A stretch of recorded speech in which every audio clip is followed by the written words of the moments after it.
We live in an exciting time. Uh, Never have we had such incursions into personal liberty, personal privacy as we've had in the last couple of years, but never before have we had such opportunities politically.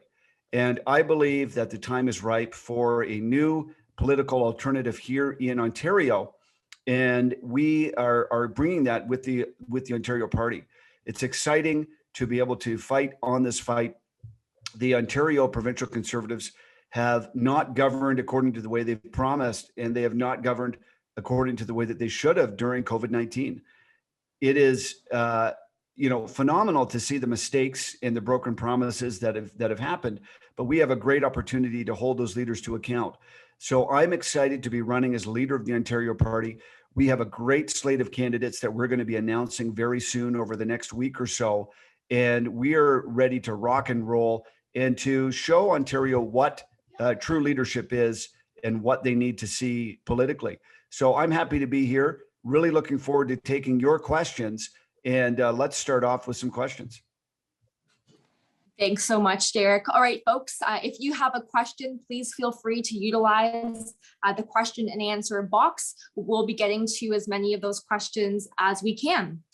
All right, Derek, we'll start off with our first question here, and that is, what are the main reasons why someone should vote for an Ontario Party candidate? Well, that's a really good question. And the reasons why are that the mainstream political parties are, basically corrupt. So they're run on a leader-centric principle where the leader tells candidates what to do. And if they don't do exactly what they're told, they're penalized. That's not the way that we need to govern here in Ontario. What happens when only one person tells a whole bunch of other candidates what to do is that our political system is controlled. And so, those at the top, just the leaders of those few parties, decide what everybody else does. And that's a major problem. The point of a representative is to represent their constituents. And what we're having is a scenario where constituents' voices are not heard and are not represented. So every single Ontario Party candidate, of course, will be upfront about their values, but will also not have their arm twisted in terms of the way that they can vote. So there will be free votes. There will be complete freedom to pursue whatever initiative it is that the local area is in need of. We also want to make sure that we have transparency in government. And we have seen a lack of transparency here in the provincial government. We have seen a lack of accountability by all the organizations that report to the government, whether it's the College of Physicians and Surgeons or other organizations.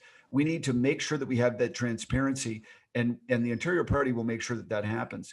We also want to bring people to you who are here to fight. So our candidates are not career politicians.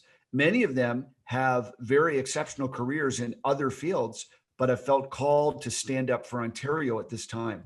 So we're here not because we've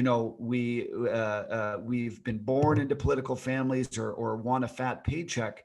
We're here to fight for Ontario, and that's what we need at this country in this time. Thanks so much, Derek. That's a great answer there. Folks, I encourage you, these questions that are coming in are great. So keep up the great questions and we'll make sure to get to as many as we can. Derek, the next one comes from Kayla, and Kayla asks, if you had been Premier of Ontario back around the same time when COVID-19 hit, what would you have done differently? That's a really good question. So the first thing that anybody should do during a time when a new virus or disease is found is they need to throw all of their resources or a lot of their resources into investigating existing drugs to see if they can be helpful. And that's something that we've done before. It's called drug repurposing. And so what you can do oftentimes is you can get a hint or a clue of what drugs can be helpful simply by doing research on existing drugs, and then maybe certain drugs need to be modified, or maybe that opens doors to further research. We didn't really do much of any of that here in Canada. We did some testing on certain drugs, but we put all of our eggs in the vaccine basket. it was like it was a predetermined option. And I firmly believe that there was good evidence for certain treatments right from the get-go. And I'll use one drug as an example, hydroxychloroquine. That drug has been given a very bad name in the regular press. But let me tell you this: regardless of your interpretation of hydroxychloroquine studies that have been used right now for COVID, that was an absolutely sensible drug to start with, because hydroxychloroquine was helpful with the previous SARS outbreak that we had over a decade ago. So this was not, some random drug that someone just pulled out of a hat. This had a track record of being helpful and useful. So it was entirely understandable that we would have looked to this. And I believe that, the testing that was done that supposedly, disproved hydroxychloroquine was done in haste. And there's other studies, of course, that show that it's helpful. But this is an example of a drug that was useful for a similar virus, 10, 15 years ago. They could have looked to that right away. They had a stockpile of that in the United States. It's something that's readily available, cheap, has a safety profile that's, readily tolerated by people. So this is something that we could have looked to right away. We also knew very early on that the disease, COVID-19, impacted elderly and immunocompromised people. So we should have put all our eggs in the basket of protecting those people instead of, trying to protect everybody equally. The odds of somebody, under 19, for example, dying from COVID-19 is actually less than dying from the seasonal flu. That is Statistics Canada data, and it's a fact. The odds of someone from 5 to 19 becoming hospitalized or anything like that is negligible. And we should not have been shutting schools down. We should not have been shutting society at large down. We should have focused on those who are vulnerable, which we knew very early on, and we didn't do that. Again, we needed to put more focus on researching treatments and cures and so on, and in allowing doctors to use their clinical judgment. I mean, a lot of times when you find something that works in a novel situation like this, there isn't a 3-year, multi-million-dollar, 1,000-person randomized control trial that has been funded by big pharma. It just doesn't exist. That's why you have to use clinical latitude and judgment to give people clues about what studies they should do. But in the face of a pandemic, you need to give doctors those latitude. The doctors have had that latitude. They deserve that latitude, and it was taken from them. And the doctors that were using their best judgment and were trying things and doing new things were targeted and humiliated, and their careers were in some cases severely disrupted because of a aggressive CPSO and other health colleges. So this kind of thing is disgusting, and we will certainly address that as a government if we win. Thanks, Derek, so much. That was some great and valuable information there. I'm going to address a question myself that's come up a bit here in the question and answer box. And that is it too late to apply for candidacy? And I just want to say for anyone who may be thinking that or have that same question, that it's not too late. We're still looking for some candidates, but most of all, we're looking for men and women of integrity, who are willing to put the work forward and wants to work with us. So if that's you, you can sign up on our website today. That link will go into the chat, and we would love to review your application there. So thanks for those questions that have been coming in regarding candidacy. Okay, Derek, next question here comes from Brian, and Brian asks, inflation is caused by an increased quantity of currency and only productivity can cure it. Do you believe in wage price controls? Okay, that's a very good question. And it sounds like this person may have been watching a Tucker Carlson episode that I happened to see on inflation just recently here. Yes, that is true. There's an additional factor to inflation that we're seeing right now. And that is, certain supply chain constraints that have been unnecessarily created by COVID-19 and other factors as well. But yes, the massive government spending that we have seen over the last couple of years, and even before that, has created the situation that we're seeing right now. So I don't believe typically outside of extraordinary situations, perhaps war would be one. I don't believe in government controls on the economy. I believe that we need to let the economy sort itself out. In our particular circumstance, we have been spending hundreds of millions of dollars unnecessarily. We were spending this to, in part, to keep healthy people home, but in even larger part, paying already profitable corporations money to shut down their operations during COVID-19. So there's been a lot of mistakes, and they need to be cleaned up in this country. Great, thanks so much, Derek. Next question here comes from Karen, and Karen asks, can you speak to the position of the Ontario Party on Bill 67? That's a really good question. So Bill 67 is a bill that was that passed second reading about a week and a half ago in the Ontario legislature. And it purported to deal with racism in schools. And really what it is bringing in critical race theory into the educational system. Now, I should point out that it is not past third reading, so it's not law, and it probably will not pass before the election. There's only a month or so left before they drop the writ, a month and a bit. And so the odds of that bill getting fully passed and put into law are low. But the bill is very troubling. We are against critical race theory being taught in classrooms 100%. And I'll share with you our part of our policy. So anybody who wants to know more about our policies, they can go to the Ontario Party website. There's a link that's been put in the chat now where they can read the platform that we have. So I'm just going to draw here from our platform for K-12 education, which has a lot of good things in it, but specifically on critical race theory. We want to make it illegal for any teacher, school administrator, or any school board official to teach, disseminate, or promote materials to students that explicitly or implicitly state that male and females do not exist as separate biological realities, that an individual, by virtue of the individual's race or sex, is inherently privileged, racist, sexist, or oppressive, whether consciously or subconsciously. Thirdly, that an individual should be discriminated against or receive adverse treatment because of the individual's race or sex. An individual, by virtue of the individual's race or sex, bears responsibility for actions committed in the past by other members of the same race or sex, or that a particular Canadian province or Canada itself is fundamentally or irredeemably racist or sexist. So, it's one thing to say you're against CRT, but we have the specific nuts and bolts of a policy that could actually be implemented. In fact, has been implemented in various states around the United States, and we would implement that here in Ontario.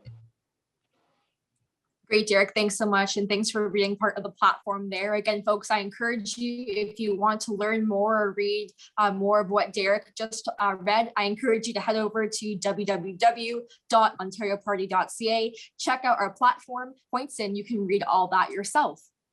All right, Derek, we'll move on to our next question. And this question comes from Crystal. Crystal asks, did you support the Freedom Convoy, and how would you have handled it if you were Prime Minister? But perhaps you can comment on how you would have handled it if you were Premier. Yeah, that's a really good question. So I did support it. In fact, I was there. And if you were there, you may have seen me give a speech on the main stage. That was on the very first weekend. That speech is available on our YouTube channel. It's also available on our Facebook if you haven't seen that. So please do check that speech out. Yeah, I was 100% in favor of the convoy and its aims with respect to, redressing their grievances. Let me speak about this as if I was Premier or Prime Minister. So obviously, if I was Premier or Prime Minister, this particular convoy wouldn't have happened because I wouldn't have had, vaccination mandates. I wouldn't have had these other lockdowns and so on that people were fighting against. So to be fair to the question, let's say there was a big protest on an issue that on something that I disagreed with. So let's say there was a protest on something I was actually doing, maybe a protest on my education policy. My firm belief is that whether you agree or disagree with the particular protest, if it's 10 people or whatever, you may not have the time to meet with these people as premier. But if it's a large protest that's lasting days and days, you should at least meet with the leaders of the movement to see if there's any agreement that can be had. So I would meet with groups like this. I would certainly, if there was any way to try and address some of their concerns, I would do so. The other thing that I think, and in doing that, you can maybe, free up the streets a little bit or whatever it is. But in terms of people protesting on Parliament Hill, which these people were, I think the idea that they were impacting local business is false. I think that the idea that they were in any other way, in any way other than being, peaceful protesters is wrong. They were protesting in front of Parliament Hill. There may be times where people want to camp out there or whatever it is to get their point across. So I think that is entirely legitimate for somebody to do, and provided that they're not damaging property or harassing. If individuals are damaging property or harassing people, they should be dealt with according to the law. But if all they're doing is protesting, they should be left alone.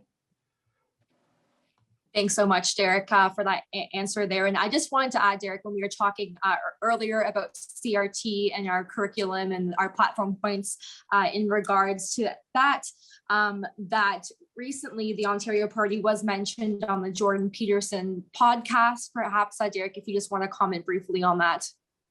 Yeah, so that's a really good question. So our policy has been getting picked up by certain media outlets. So Barbara Kay, who's a great editorial writer, used to write a lot for the National Post. She writes now for various places, including Epoch Times. She wrote about this bill and also picked up on our policy. She was then on the Jordan Peterson podcast with Professor David Haskell and Professor Bruce Pardy. And they were speaking about critical race theory, about Bill C-67.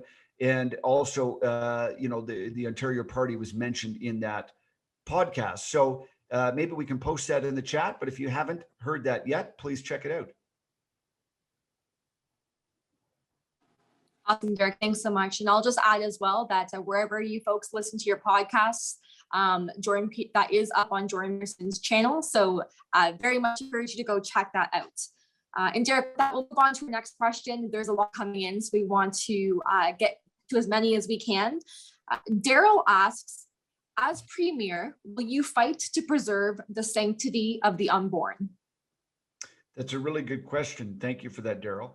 And the answer is yes. I am a pro-life political leader, and I have been, and I always will be. In terms of what the Premier or the province has control over, they have control over things like funding to crisis pregnancy centers. They have control over these bubble zones that have been put around, abortion clinics. So we would be removing the bubble zones. We don't think that free speech should stop anywhere, let alone in controversial areas. And we also believe that we need to have better funding for crisis pregnancy centers. We need to have better adoptions or better options, for adoption, and just more awareness and so on to facilitate the adoption better. All of these things are under provincial purview, and we will be doing all we can at that level. Awesome, Derek. Thanks so much. Next question here comes from Angela, and Angela asks, where does Derek Sloan stand with respect to the World Economic Forum, and that's the WEF? Okay, thank you, Angela. That's a good question. So I am not affiliated in any way with the World Economic Forum. You're not going to see me on one of their websites. I believe that the World Economic Forum is promoting ideas like the Great Reset and other types of things that are downright damaging and very dangerous for the world and for Canadians. So I don't agree with the Great Reset and these other things that they're promoting. I don't agree with digital IDs, digital currency, all these kinds of things. With respect to having everything on one little card or chip or whatever it is that's implanted into you, or whatever it is they're talking about these days, or however it is, it's controlled. I don't agree with it, and I don't agree with the agenda of the WEF.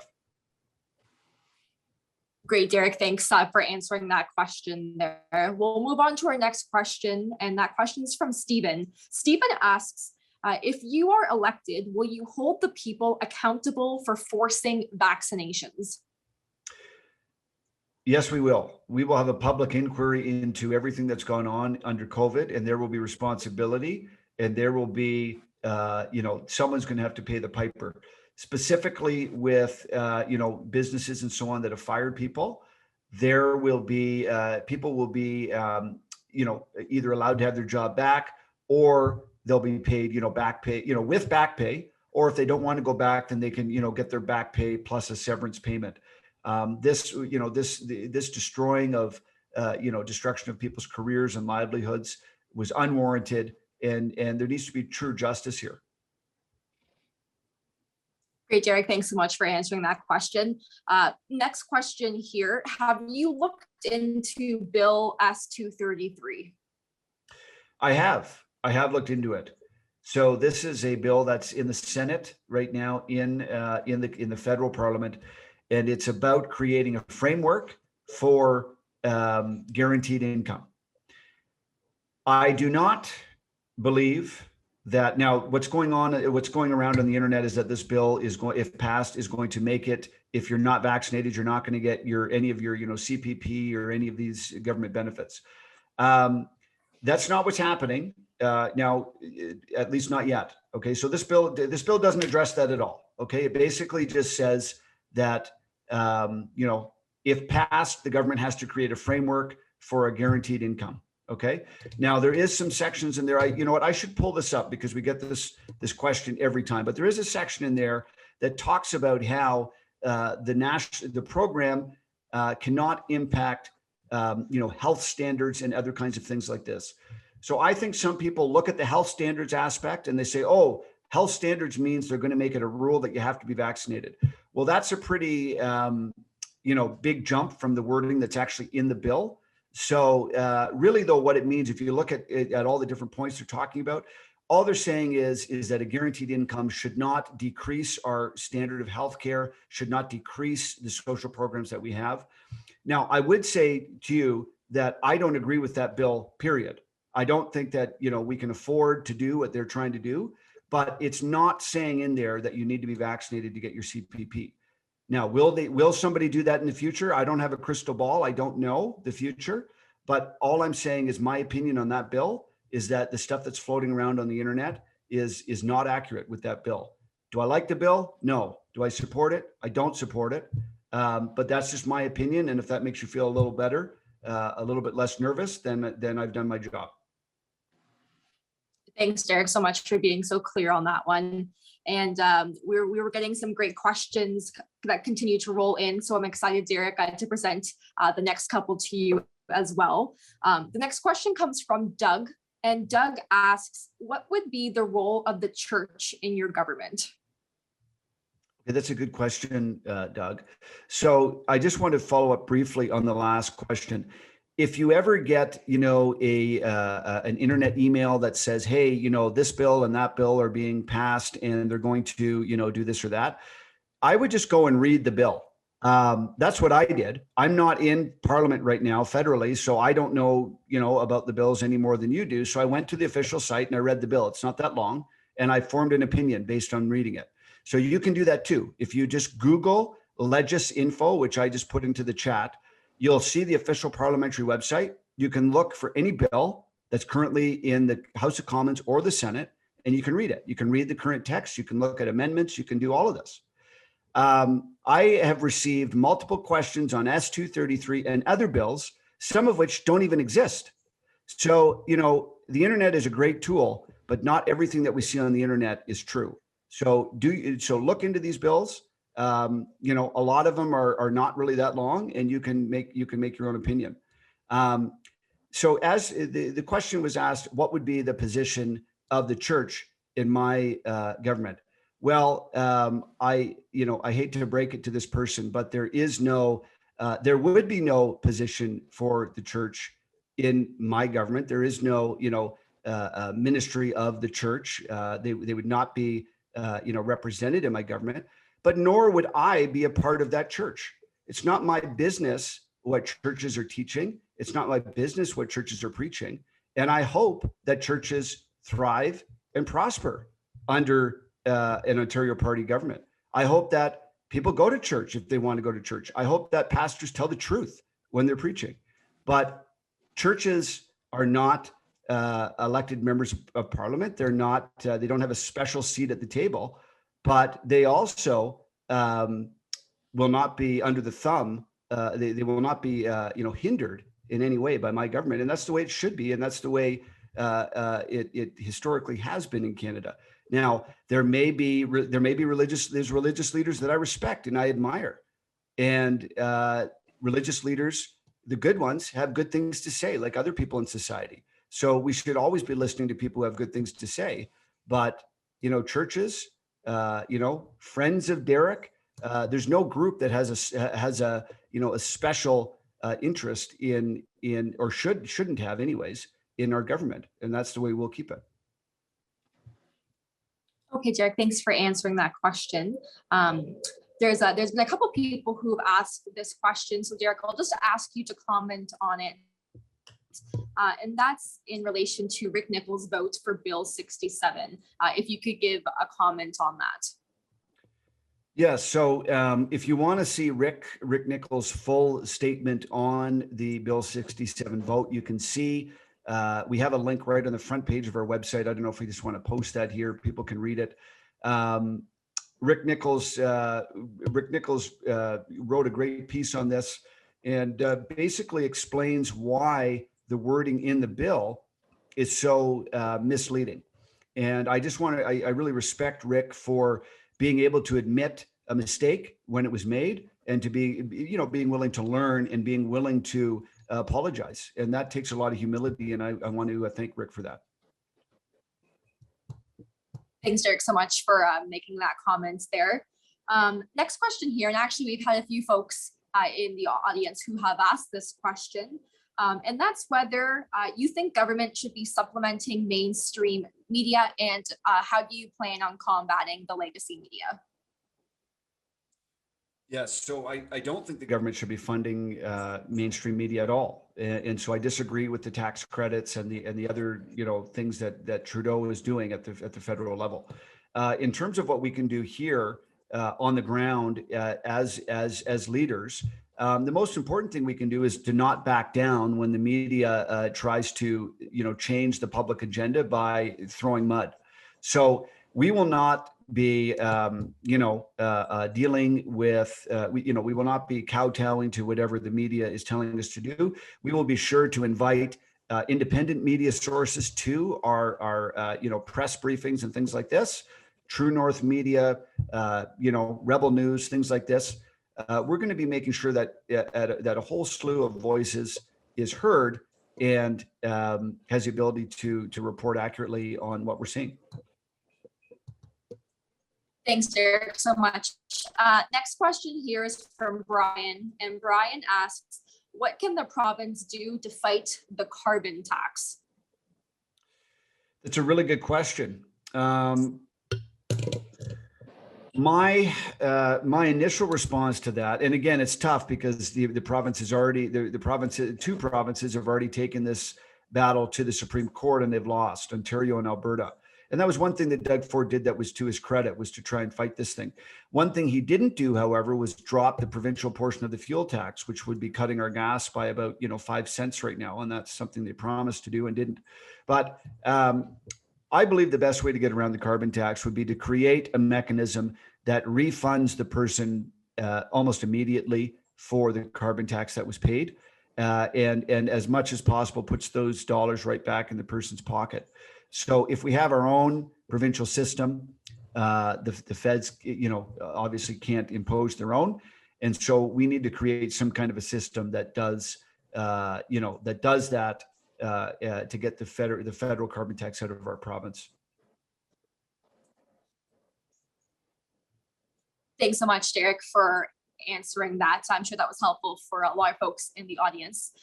Next question here, and this person says, it's hard to find hope in our political system, and many on the political right are concerned about splitting the vote. I know I'm voting for you, but how can we approach friends and family about making a convincing argument to vote for the Ontario Party? That's a really good question. And there's, various other options out there. I think when it comes to the Progressive Conservative Party, they have lost the trust of any freedom-minded person to govern this province. There's no way to trust them after what they've done here in COVID-19. There's no way to trust them in the future. They cannot be awarded with votes. I think that in a situation like this, you always need to vote for the best candidate, for the best option. And I'll tell you why. In the case of the PC party, they will keep on doing exactly what they're doing unless they feel threatened. So if people vote for them anyways, they will have learned nothing from this scenario. So you need to, like let's say a party like ours wins a couple of seats or gets a certain percentage of the vote. That sends a very strong message to the PC party. So I think that people need to make sure that they vote according to who the best candidate is. When it comes to other parties that may be out there, they need to examine our track record. They need to examine our tactics. They need to examine our integrity and make their choices from there.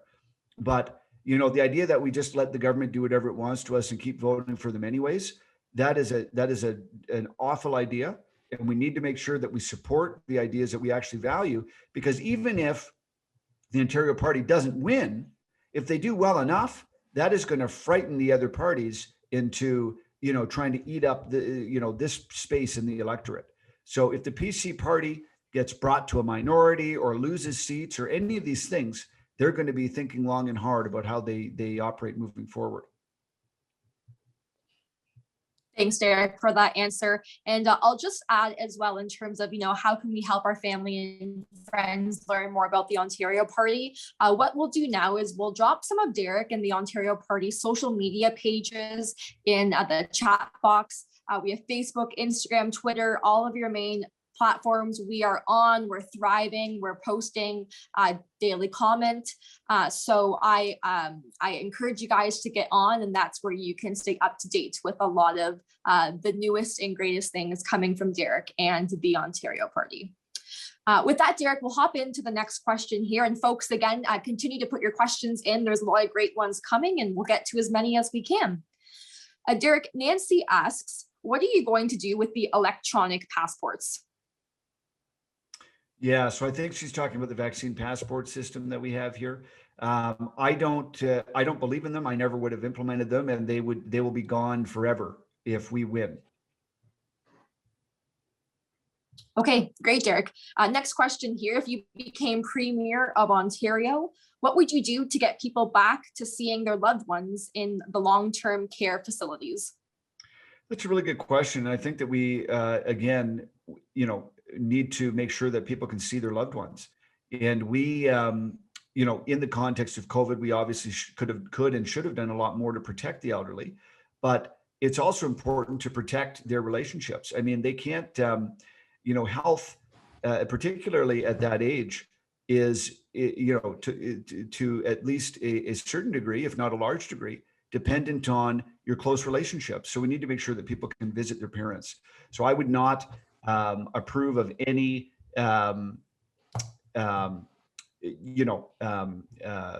vaccine passport or anything like that with respect to long-term care. Obviously, when it comes to, people, they should have the choice of who they want to meet. If your father or parent or grandparent wants to meet with you, they should be able to. I would be in favor of, in the case of an outbreak or something like that, making sure that we're, asking questions to make sure that people aren't symptomatic, or maybe doing a temperature read or something like that to make sure that we're not spreading into the homes. But people should always be able to visit their family. And it's been despicable to see what's happened over the last couple of years. Thank you, Derek, so much for commenting on that. I'm sure that was comforting for that person to hear your answer to. We've gotten a few questions that are quite similar, so I just want to touch on this.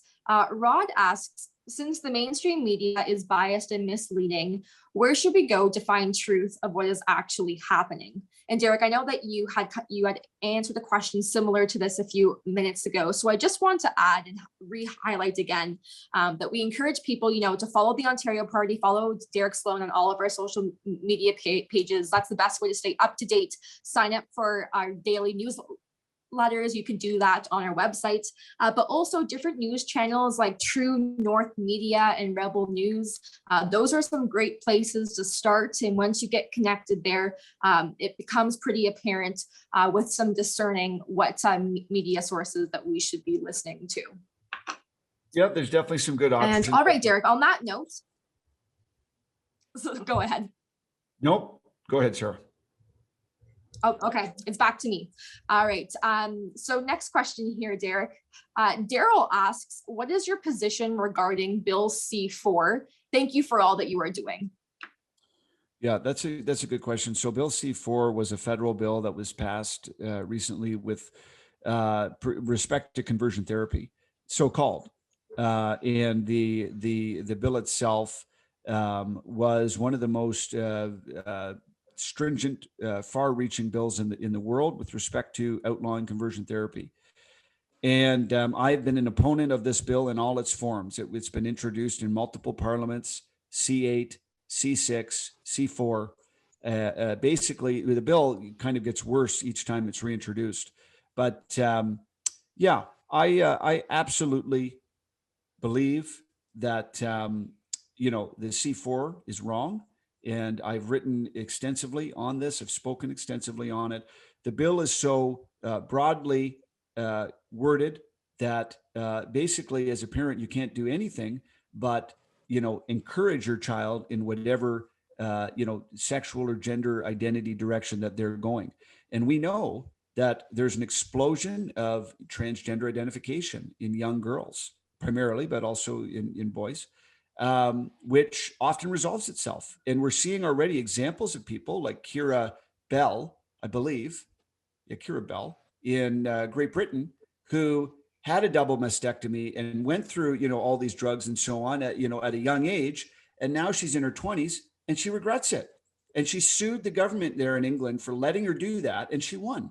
So this is the kind of thing we're seeing, and we're going to see much more of this. And yet the Liberals here in this country are putting in a bill that's going to basically cause a whole boatload of Kira Bells to exist here in Canada. It's a frightening bill. I mean, listen, just because a girl who gets an idea in her head and says, "No, I'm a boy," doesn't mean that she's a boy. I mean, these are such basic things that the Liberal government is knowingly promoting. That's not the case. We need to make sure that we're protecting our kids. We need to make sure that when our kids are going through different changes, and kids do not if any of us went back to our own childhood, and we can imagine the tumult of emotions and the ups and downs of growing up. If we pressed pause on any random day or any random emotion that we had, and we stayed on that for the rest of our life, where would we be? I mean, all of us have gone through ups and downs, and we've thought this, we've thought that, we've wondered who we are, and trying to figure out our place in the world. We should not be promoting every idea that comes into our kids' heads. It's common sense and good parenting. And this bill threatens to jail parents who want to basically tell their girl that they're really a girl. Seriously, this is what we're talking about here. So, and I don't mean, I'm being a little facetious. If it's not that just saying those words, but if you actually wanted to implement a plan to help a young girl feel right in her body, you could go to jail. That is a fact. And so this bill is dangerous. And the people that wrote for this bill and voted for this bill should be forever scorned and humiliated as having voted for this as a member of parliament. This is the type of thing that just cannot be denounced in strong enough language. Thanks, Derek, so much for your answer there. Great question coming here from Matt. And Matt asks, We have seen very disappointing and shocking reactions from the police, which has caused great distrust. Do you have a plan to rebuild this trust with law enforcement and the people? Yeah, there's been a lot of issues with law enforcement throughout COVID-19. Whether it's shutting down businesses or giving tickets to people, and now this outright violence against people. Yeah, there's lots that can be done. The first is that any commanding officer or officer who participated in what we saw there in Ottawa in terms of the violence or directing it to happen needs to lose their job as a police officer forever. There's no excuse for that. You could have easily said, "Sorry, I'm not doing it." Okay, what, you're going to get suspended for a week at worst? Like the people that were there because they wanted to be there, and they shouldn't have been there. So there needs to be an inquiry into everything that went on, and there needs to be consequences. As far as policing generally, there needs to be a synchronization of trust with people. And part of it, I think, will just have to go down to just cutting people at the top and setting a new direction for the forces. Thanks so much for answering that, Derek. Next question here that I just like to touch quickly on myself. We've had a few people ask about an update with our candidates, and also who have asked for how they can view this webinar afterwards. So I just want to give some direction to that. In terms of our candidates, and Derek, if you have anything, please jump in, but we have a slate of some really amazing candidates that we are just thrilled to start going public with. So I just encourage you all to follow us on social media, to sign up for our email updates. It's the easiest and best way to be up to date. And in the next few weeks, in the next few days, so very soon, we are very excited to start introducing some of those candidates to you. And on the other side, in terms of access to this webinar tonight, again, that should be going out on some of our platforms the next couple of days, some snippets from tonight. So just make sure you're following us, and you'll be able to see that. All right, Derek, we'll move on to, we have time for maybe one or two more questions here. And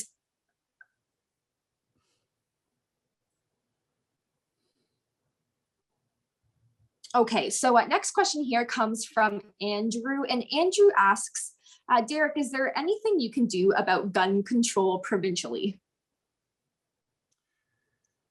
Yeah, that's a really good question. Well, the one thing that we could do, so we know that the Liberals are enabling municipalities to do handgun bans.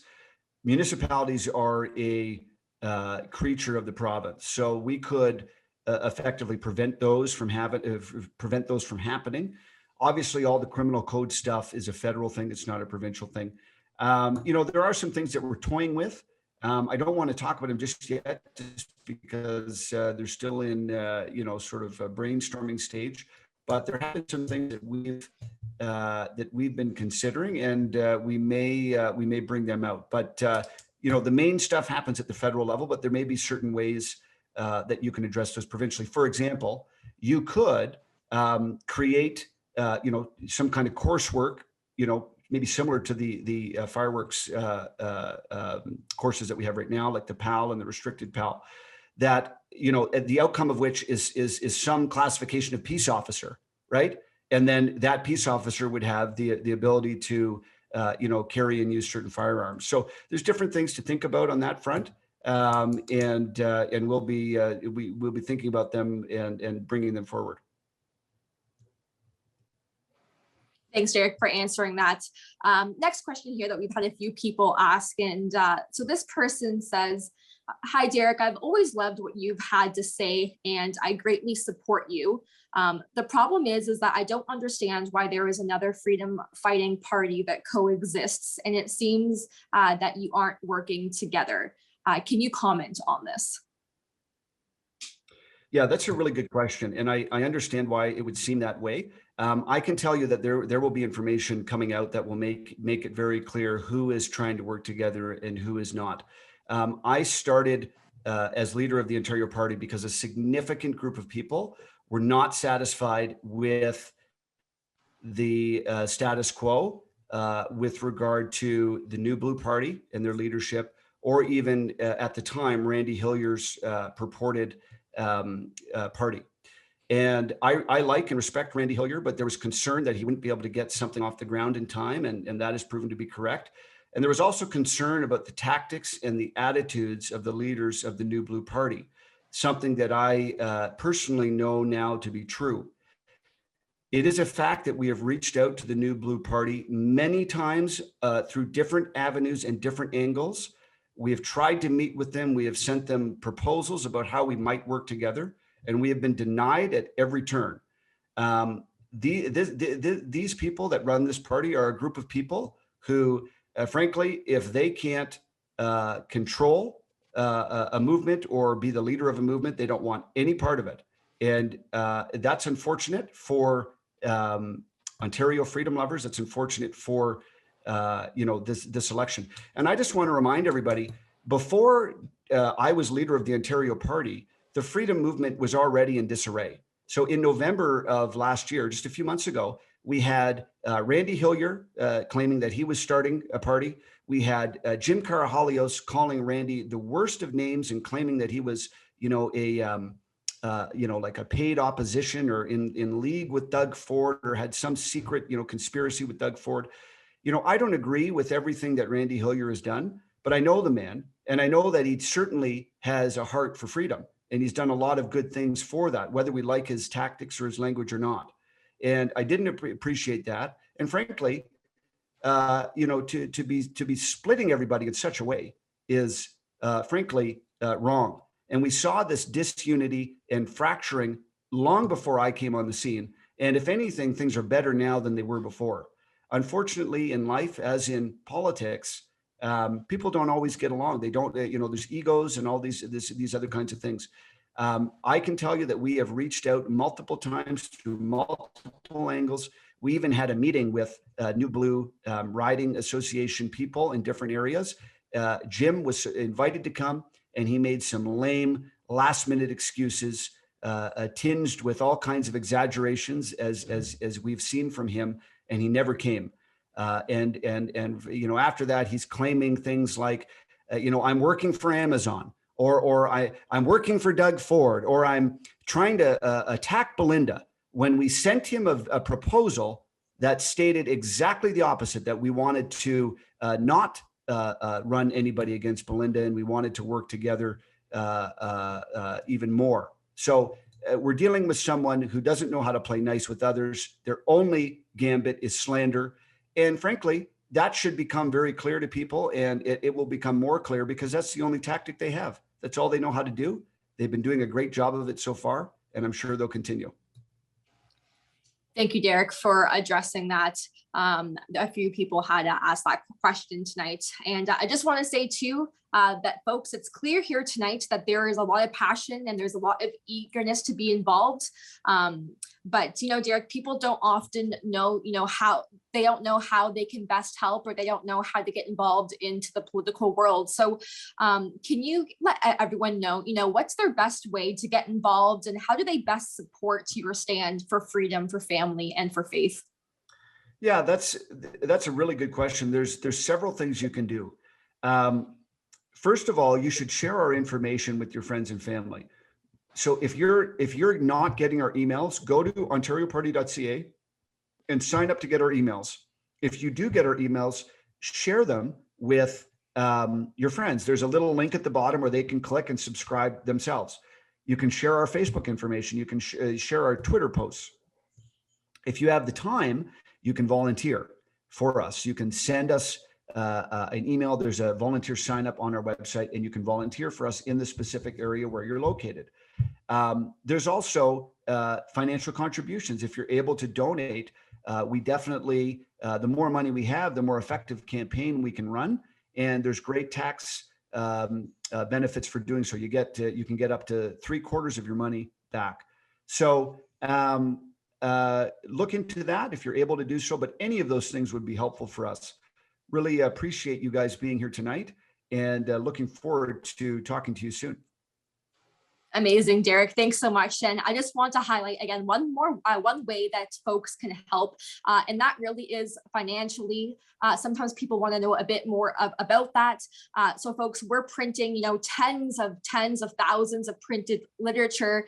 We have thousands of lawn signs that go up across Ontario. Ontario's a vast province, so there's lots of material needed for that. We do advertising, we do calling, so that's where your money could really help us and really make a difference for us to stand out and for people to notice us. But again, folks, thank you so much, and for everyone who came out tonight, thank you for understanding the urgency to take back Ontario. All you hear tonight just prove one thing, that you are not alone. The Ontario Party needs you, and we need to do this together. So thanks for coming out, and have a great night. Thank you so much, everybody. Let's move forward, take this province back. Thank you. God bless you, and God bless Ontario.